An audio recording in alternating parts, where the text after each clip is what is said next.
سلامي سلامي لقوم كرام بدوا في الظلام.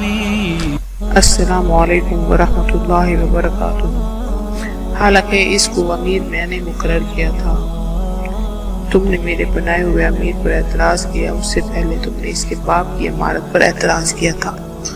اللہ کی قسم وہ بھی امارت کے مستحق تھے اور اس کا بیٹا اسامہ بھی امارت کا حقدار ہے. اگرچہ اور لوگ بھی موجود ہیں لیکن وہ مجھے لوگوں میں سب سے زیادہ پیارا ہے. دونوں باپ بیٹا نیکی کے بادل ہیں، ان کے ساتھ خیر کا معاملہ کرو، وہ تمہارے بہترین لوگوں میں سے ہے.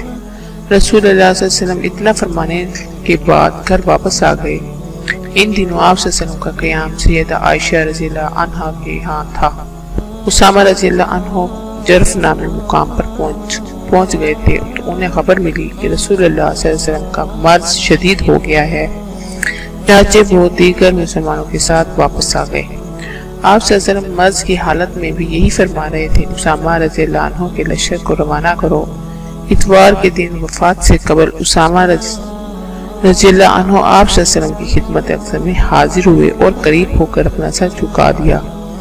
اللہ کے رسول صلی اللہ علیہ وسلم نے ان کو بوسہ دیا لیکن کوئی بات نہ کی، بلکہ آسمان کی طرف ہاتھ بلند کرتے اور پھر اسامہ رضی اللہ عنہ پر رکھتے تھے. اسامہ رضی اللہ عنہ فرماتے ہیں کہ میں جان گیا کہ آپ صلی اللہ علیہ وسلم میرے لیے دعا کر رہے ہیں. اسامہ رضی اللہ عنہ دوبارہ لشکر کی طرف واپس آ گئے. پھر سوموار کے دن انہوں نے دوبارہ حاضری دی. اس وقت اللہ کے رسول صلی اللہ علیہ وسلم کی صحت کافی بہتر تھی.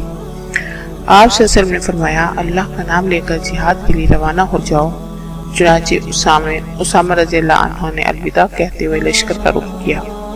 ابھی لشکر جانے کی تیاری میں تھا کہ اچانک اسامہ رضی اللہ عنہ کی والدہ ام ایمن والوں کی طرف سے ایک ایلچی آ پہنچا اور پیغام دیا اللہ کے رسول صلی اللہ علیہ وسلم اس دنیا سے رخصت ہو گئے ہیں. چنانچہ اسامہ سے عمر اور ابو عبیدہ رضی اللہ عنہ واپس لوٹے. اللہ کے رسول صلی اللہ علیہ وسلم دائی اجل کو لبیک کہہ چکے تھے. باقی لوگوں نے بھی مدینے کا رخ کیا. یہ پیر کا دن تھا اور ربیع الاول کی 12 تاریخ تھی. رسول اللہ صلی اللہ علیہ وسلم کی وفات کے بعد سیدنا ابوبکر صدیق رضی اللہ عنہ مسلمانوں کے خلیفہ اول بنے، لیکن ان کے خلیفہ بننے کے فوراً بعد حالات بہت بگڑ گئے. طرح طرح کے فتنے سر اٹھانے لگے.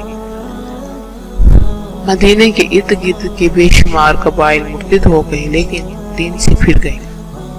کئی لوگوں نے زکوٰۃ ادا کرنے سے انکار کر دیا. اس نازک دور میں صحابہ کرام رضی اللہ علیہم اجمعین نے ابوبکر صدیق رضی اللہ عنہ کو مشورہ دیا کہ ابھی اسامہ رضی اللہ عنہ کے لشکر کو روانہ نہ کیا جائے، لیکن ابوبکر صدیق رضی اللہ عنہ نے اس مشورے کو بڑی سختی کے ساتھ یہ کہتے ہوئے رد کر دیا